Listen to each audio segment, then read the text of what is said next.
So, in the old days during the Greek times, there was this man named or known as Euclid. So, this man named Euclid is going to be our main character for today. And this man named Euclid is going to be our main character for today. I'm just thinking this is a bad joke. Okay, so this man named Euclid developed a lot of theorems in geometry. He's actually might be known by most people as the godfather of Euclidean geometry. It's even named after him. And one day I imagine as he was standing in a crowd, because that's what people in those days usually did. As he was standing in this crowd, I imagine that he drew some sort of circle. I'm going to do my best to draw a circle. Okay, so he drew a circle, and I imagine that he saw something weird in this circle. So in this circle, he was just drawing random lines. Oh my goodness. Okay, so let me just finish that. This, he just draw, he just drew a sense of a circle, and it was briefly random lines. We saw the obvious thing. Okay, radiuses are equal. But that's obvious. Every Greek person, Roman person knew that at that time. It was kind of an obvious truth. But then he chose to just not draw these angles. He chose to just not draw radiuses. He chose to go on a tangent level and drew random straight lines inside the circle. And as he was looking at this thing that he drew, he noticed something weird. Noticed something weird. This angle right here, this angle, let's call it x. Oh, let's just do this. This angle right here, let's call it x, was actually two times this angle at the center. So this was really weird because it did not, it wasn't discovered at the time. Not actually, no one knew this at the time, but just because of a man who just chose to draw random lines, this theorem of circle geometry was discovered.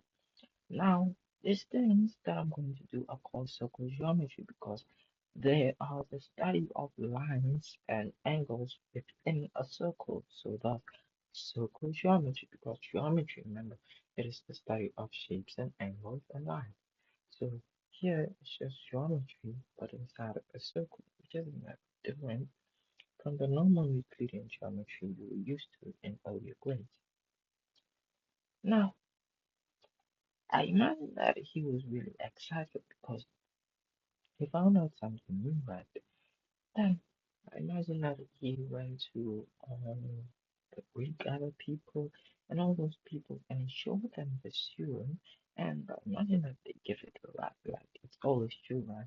But then one day as he was still scribbling that because he still had the gifts after making that huge discovery because I'm putting that day.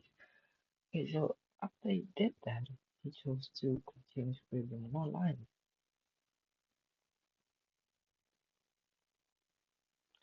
Okay, so that would be the center. Now he thought about it. Well, then they knew that a line that touched a circle at one point, they knew that if we drew a line close enough that touched a circle at one point is actually known as a tangent. So this line right here, let me just highlight it. This line, they knew that it was called a tangent. But then after Euclid drew this, what it did was that it drew some sort of a triangle from the same point where that is drawn. Oh my goodness. Okay, so let me just use a ruler. He chose to actually draw a line. Okay, so drew a line like that. But then he thought about it. Well, then they knew all about triangles. They knew all about tangents and circles, and he chose to combine them. He chose to draw a triangle within a circle. So he drew a triangle within this circle. Okay.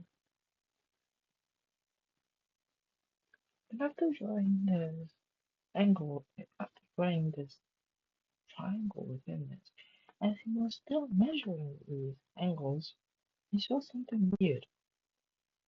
Now, what he saw was that this angle right here was actually equal to this angle right here.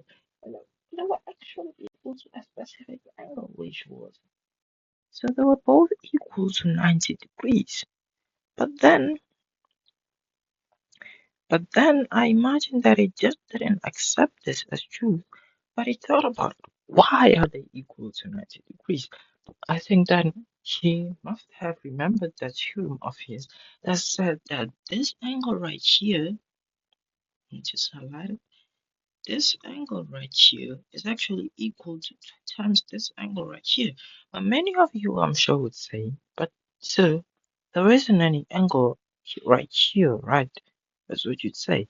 But remember that a straight line, if we drew a straight line right here, this angle right here is actually equal to 180 degrees. So every time you see a straight line, you know that it is equal to 180 degrees.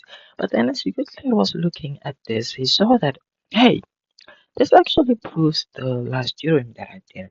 This angle right here is actually equal to, this angle right here is actually equal to 2 times this angle right here. So this was really weird in those ages. So Euclid was a very productive person. After this, he discovered more theorems from the same diagram right here. He looked at it and he said, hmm, hmm. Okay, so I'm thinking the lines that he actually chose to say, hey, let's try and remove these lines right here.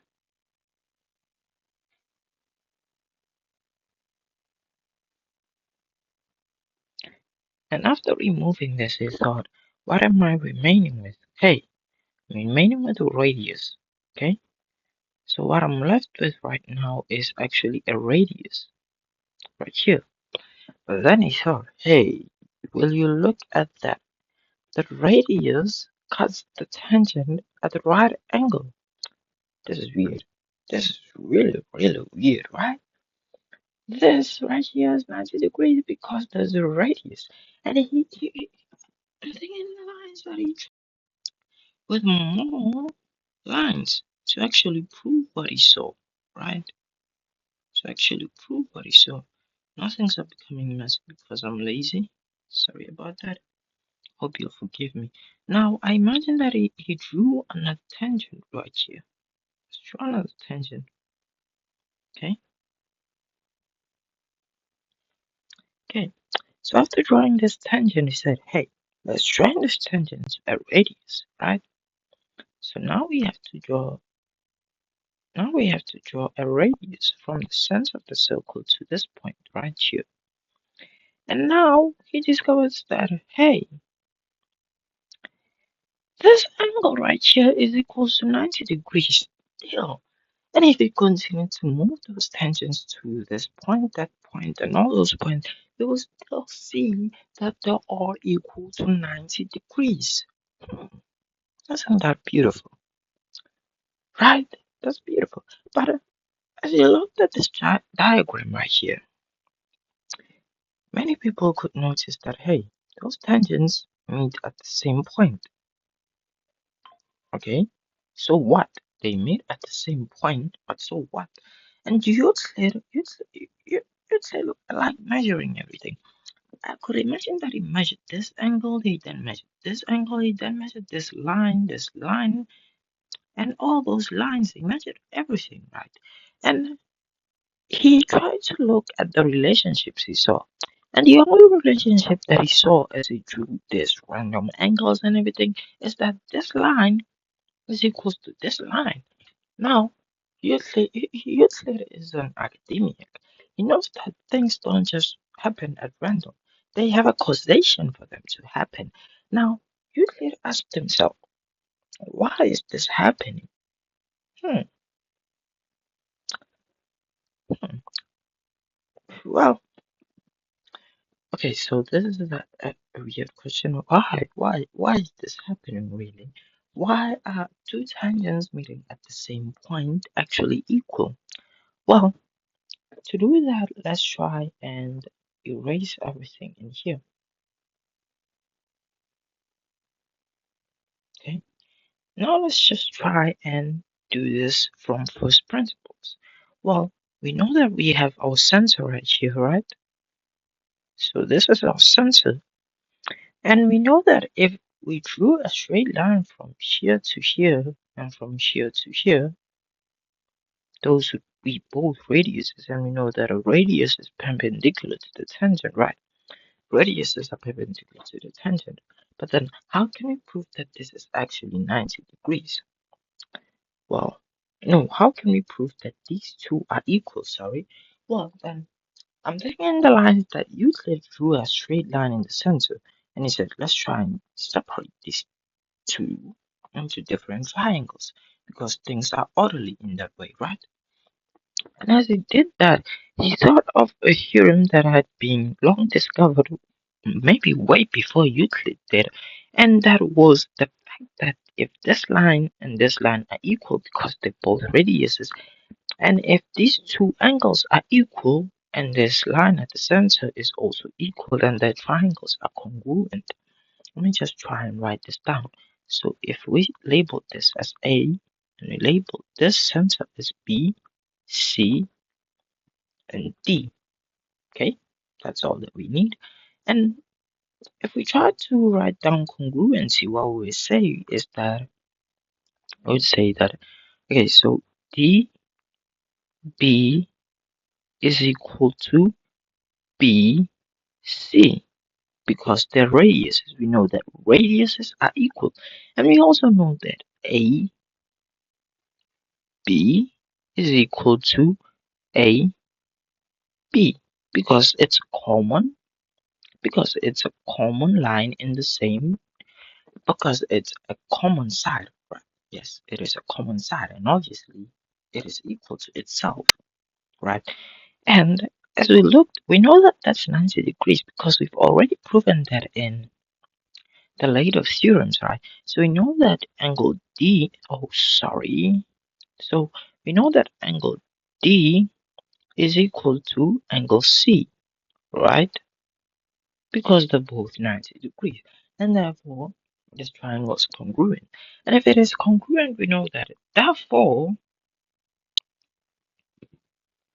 AD must be equal to AC, just because they're congruent, right? And now, before I waste time, I'm going to do more theorems. Thank you for watching.